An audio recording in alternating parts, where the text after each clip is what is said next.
YouTube, welcome back to another video. So, if you guys don't know, I got braids. Man, I didn't cut my hair, guys. I'm finna be rocking the braid look all summer, so be ready.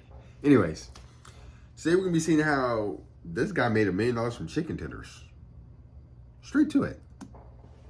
How is it that a restaurant that only does chicken strips has been rapidly expanding all over the United States and even into the Middle East? And how did the person who came up with this multi-million-dollar business get started when he had no money and no funding? Well, it involves risking his life in Alaska to catch salmon and trying to prove his business professor wrong, who told him the idea would never work. This is the crazy underdog. You know, I feel like every successful person has like a story where they said like a teacher told them their dream wouldn't work. So it's crazy because I never had a teacher that told me my dream wouldn't work. So maybe I won't become successful because of that. If anybody out there is a teacher, just come up with, if you see me out, just come up to me and be like, oh, your dream's YouTube, it's not gonna work. That way it can work. Story of Raising Cane's. Raising Cane's. Okay. Raising Cane's is like, I wouldn't say it's a staple with me and my friends, but Raising Cane's is definitely a staple with us. The first time I had Raising Cane's was when I was in New Orleans, and that food, oh, it was so good. But then as time went on and it came out to the Bay, it just became weaker, and now it's just mid. It's just like, to me, Raising Cane's is just mid-level food, like mid-level food. The only thing that I really like about Raising Cane's is it's the Arnold Palmer. And if you don't know what that is, ask them, say, can I get some lemonade and some sweet tea and mix it together. Literally the best drink. Like, I love it. Oh, and I always get the box combo, no coleslaw, extra toast. But if you feel crazy, you can be a Caniac.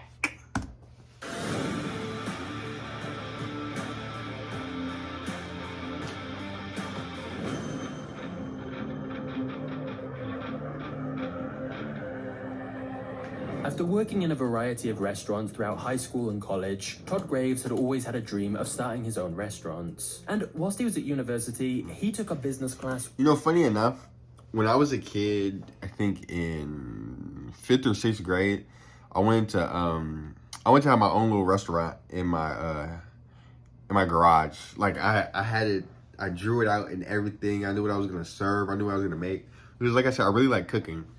So I was just, it was gonna be, I feel like it was gonna be nice. I never did it. I think I still should do it. To this day, I think I definitely should. Maybe not in my garage because we don't have no space, but I definitely think I might do it. Maybe this summer. Maybe I'll make a video on that, open my own restaurant in my backyard type thing. Students were asked to come up with a business idea. Don't take my idea. And then make a business plan for it. Todd was ecstatic about this because it gave him the chance to properly plan out his restaurant idea and have it evaluated by a professor. So Todd teamed up with his best friend Craig for the project and explained his idea. What if they created a restaurant that only did one thing but did it the best? They could keep costs down by having the menu be as simple as possible, focusing on one easy dish so there were no errors and it was always perfect. Craig liked the idea as well, and since both Todd and Craig love chicken fingers, they decided that would be the perfect product to go for. They both began pouring their time and energy into the planning of this chicken finger dream. Todd envisioned a place where people could come in, listen to music, and eat good chicken. A place where the workers enjoyed coming to work and genuinely cared about the business and wanted it to... You know, funny enough, my friend Justin, he used to work at Raising Cane's. He literally worked at Raising Cane's for, I think, two hours. Because he went on his break and didn't come back. Or his lunch and didn't come back. Like, the dream was there. So I don't think he liked Craig it. spent many long days planning and writing out their model and pricing up exactly what they would need. They excitedly turned in their final project to their professor. They'd worked so hard on it and were sure they'd get an A. However, when they got the paper back, they got the lowest marks in the whole class. They were crushed, and Todd wanted answers. After class, he confronted the professor and asked what was wrong with the idea to give it the lowest mark out of everyone. The professor said that the idea was just too simple. There was no way that a restaurant only serving one dish would be able to make it, especially when they'd chosen chicken fingers, which wasn't very unique and had big competitors like KFC. Okay, but chicken fingers is like that's like everybody eats that to kids. Not a lot of kids eat like I said, like on the bone chicken. But chicken fingers, everybody eats chicken fingers. Like to be honest, I was gonna say flats or chicken tenders. I love a good flat. I love a good flat, fried extra hard. But no Diddy. But I don't know, like chicken tenders or flat. I don't know, I think I'd go chicken tenders. I think I would go chicken tenders over flats. And Popeyes, who also And sometimes simple is well. better. Todd and Craig, Most despite times how simple confident they felt in is their what's going to get concepts you to that and next how level for deserving them. they felt of an A, were forced to accept the grade. But this didn't deter Todd. He wasn't going to let some professor in a business class, or anyone else, tell him his dream couldn't be done. He vowed he would open his restaurant and make it a success. See, that's why sometimes you shouldn't tell people what you're going to do. Because if you do and they say, oh, it's not going to work, you might lose motivation. That's why you're just supposed to keep it in your head. Because I was watching something and they said once you, basically your head is like where you're most creative, essentially. Like that's where you're going to do your most creation. So you'll just continue to dream on and dream on. But once you say it out in the world, it like, it kind of just goes, I don't know. Let's watch. To go to various banks, hoping to be able to take out a loan so he could get the funding required. However, every bank gave him the same response his professor had. It was a bad idea, wasn't innovative enough, and wouldn't work. Still, even after banks kept telling him no and rejecting his loan applications, Todd didn't lose any determination. If anything, it made him want to prove them wrong. If the banks wouldn't help him, then he would find another way to get the money. Funding. How would you guys get money? To get the funds to start his restaurant, Todd began to apply to decent paying jobs all over the country. After a while, he was able to get a job as a boilermaker in Southern California. The pay was good enough, so without a second thought, Todd packed up his things and moved halfway across the country. As a boilermaker, Todd's job was to go around California. You know what's crazy? I mean, I guess nowadays you could just start selling plates off of Instagram, promote yourself on Instagram or TikTok, and then that's how you could build funding. But I'm pretty sure since back then, they didn't have social media, so you have to go an alternative route. And repair steam boilers, boiler furnaces, and boiler frames. The job was hard and the hours long, as he worked about 90 hours a week, but Todd was saving money for his dream. Between and after shifts, he'd be too tired to do much else and would stop at the fast food chain In-N-Out. There, he got to see an example of his idea in practice, because In-N-Out only served burgers, and not even a large variety of burgers, just a hamburger, cheeseburger, or a double. During his long days of fixing boilers, seeing In-N-Out's success provided the motivation for Todd to keep working hard and saving money so he could to everybody that's in California, if you had In-N-Out, to me, In-N-Out's like, it's overrated. And maybe I'm saying that because I'm like, I've had it since I was a kid. Like, I've always had In-N-Out burger. But, yeah, to me, it's just overrated. But don't get, like, I'll still go to In-N-Out. But, like, I'll have to have my spurs. Like, dang, like, I could go for a double with cheese. Or, like, a protein style. Gotta ask for extra spread.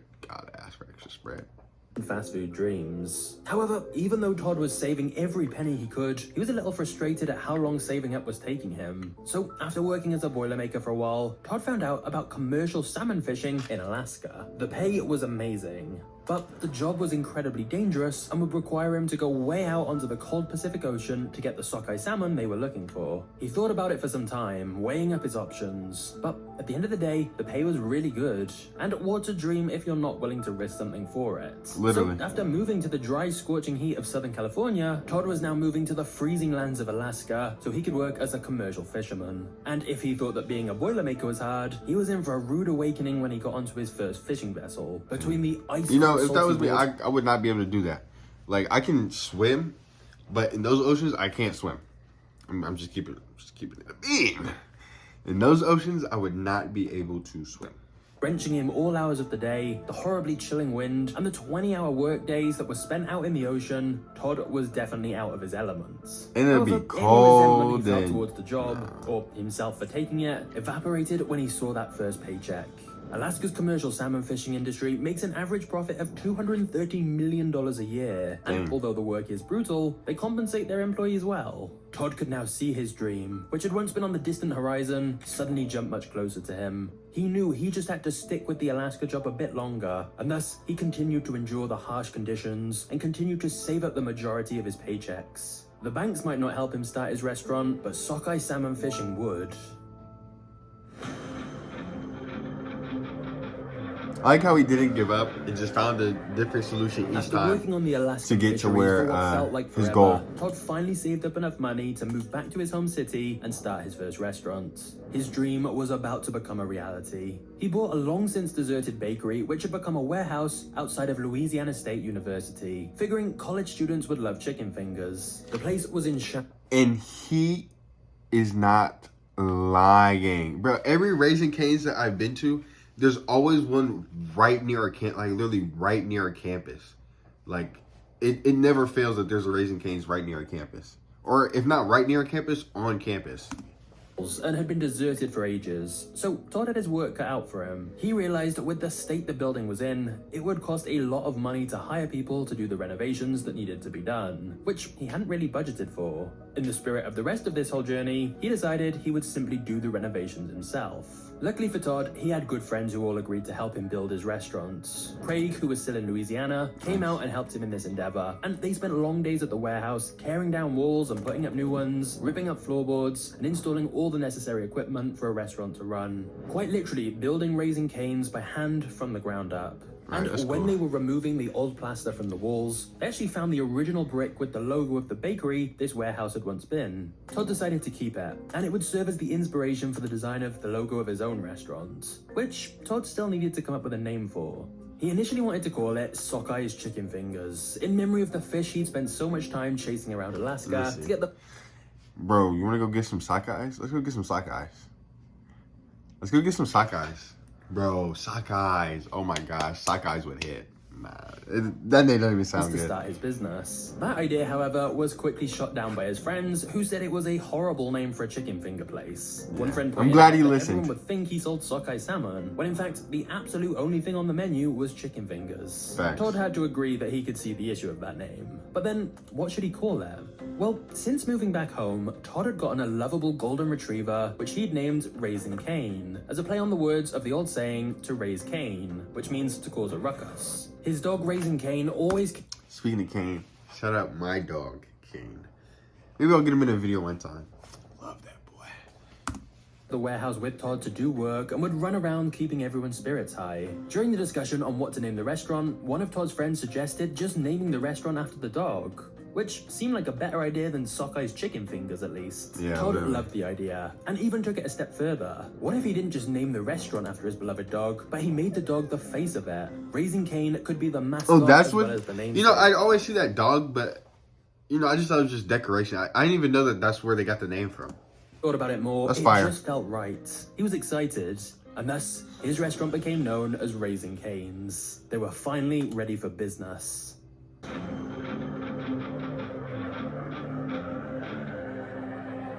After much hard work and effort, the first Raising Cane's opened in 1996 when Todd was just 24. On their first day of opening, the community came out in a big way to show their support. The restaurant was packed all day, and more people were constantly spilling in to get their chicken fingers. They'd opened their doors that morning, but with how busy it was, they weren't able to close till 3:30 a.m. After that first day, where Todd worked in any position... I wonder how, like, he was already prepared for that. Like, if you're that busy from 10 a.m. to 3 a.m., like... You know how much prep or how much chicken that you had to have? Unless he was just telling like, oh, go buy some more, go buy some more, go buy some more, go buy some more. So he must have been prepared for it. From fry cook to cashier to manager, he took stock of his restaurant. He hoped this successful first day would be an omen for things to come. Given that their first location was so close to his old university, he also wondered if his old business professor, who'd rejected the idea, had seen the huge demand. Because as planned, Todd had focused on just having one thing on his menu, one thing that he did the best. You got an ish on him. Fingers. He'd searched out the highest quality chicken for his chicken fingers and then spent countless hours perfecting a secret sauce to go with them. For sides, he incorporated coleslaw, crinkle cut fries, and Texas toast. It was very simple, but exactly what he'd always hoped it would be. However, the full vision Todd had for his restaurant, and that toast, everything being very... that toast is gonna hit every time. Every time. And fun would not be accomplished with the normal cutthroat attitude of the restaurant industry. Todd had worked multiple jobs at restaurants himself growing up, and thus he was very well aware of the amount of stress that often. And he was only 24 when he did that. That's 3 years older than me. Staff were allowed to wear jeans and t-shirts if they wanted to, and could play any music they felt like in the store. Todd also believed that putting the employees' well-being first would make the staff generally more joyful, which would mean better customer service. And he wasn't wrong. Reviews started pouring in, talking about the kindness of the people. You're not gonna want to work somewhere if you don't even enjoy working there. Like you're not gonna give it all you can, because it's like they're not giving me all they can. Like they're not supporting me, so why would I help them out? Like even if I need to get paid, I'll still get paid, but I'm just not gonna do it the best. Work there. This idea that treating staff as a priority, which would thus make customer service better and the employees better at their jobs, was so successful that it became a quintessential part of what made Raising Cane's unique and further elevated its reputation. Everything was finally coming together, and they were even able to get a small business association loan that would help them scale. Nice. Todd smiled as he remembered a few years ago when the banks all rejected him, saying his business would surely fail. Things that were now looking up. Now, even though Todd was CEO, he continued to work in the store at their first location, which he lovingly called the Mothership. And he appointed his best friend Craig to be the co-CEO to help them expand. In Raising Cane's first month of being open, they had a profit of $30. Whilst that's not much at all, Todd was over the moon about it. That meant that he was able to pay the mortgage on the building, all his bills for the restaurant, and his employees' wages, and still have a very small amount of money left over. Wait, on $30? It showed this business model could actually work. Todd also had one more idea though. You see, Bob Marley was one of his favorite musicians, and Todd and Craig had joked that Chicken Fingers was their one love. So Todd thought to himself, why not make the famous Bob Marley song One Love the slogan for Raising Cane's? It was a lighthearted idea, but it ended up having serious consequences. Before we get to the next chapter, do you feel confident in knowing which credit cards you can get? They try to hit us with ad of death. No, sir.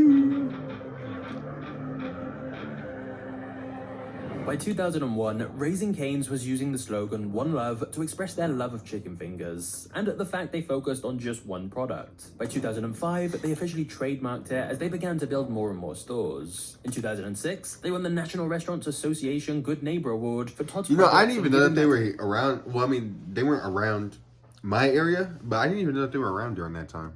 And his philanthropy. And in 2007, Raising Cane's received Best Place to Work recognition in Chain Leader magazine. Business was booming, and Todd couldn't be any happier with the business, his staff, or the slogan that honored one of his favorite musicians. However, then disaster struck. After years of success and years using the slogan, in 2013, Raising Cane's was sued by 56 Hope Road Music, a company that was founded by Marley's heirs that controls the rights of the late reggae star's photographs, music, and sayings. Now, Todd had been successfully able to get One Love trademarked for Raising Cane's to use in certain circumstances, whilst 56 Hope Road Music got control of it in other circumstances due to their own trademark. And thus, for many years, there had been no issue. And then one day, Todd got sued by 50. I mean, I think it was a different time back then regarding collaborations, but if I was Raising Cane's, I would have tried to do a little collaboration with Bob Marley, or Bob Marley's family, because I think he passed away by that point, but... Hope Road Music. This was doubly troubling for Todd. Not only was his business slogan at risk, which they used in loads of their ads, it was quite distressing as an avid music lover and giant fan of Bob Marley that he was being sued over this. The lawsuit started in December of 2013, and Todd met constantly with Bob Marley's daughter for the better part of 5 months as they tried to reach some sort of agreement. Finally, in May of 2014, they were able to reach a settlement that they both found mutually beneficial and allowed them to continue using the phrase, One Love. At the conclusion of the lawsuit, Todd was relieved he was able to put the legal troubles behind him and go back to I've seen that on like the things, but I never really paid attention to it. Like I never really. Now when I go to Raising Cane's, I'm gonna be looking for that dog, and I'm gonna be looking for One Love every single time I go to Cane's. He would soon be facing a much bigger threat to his business.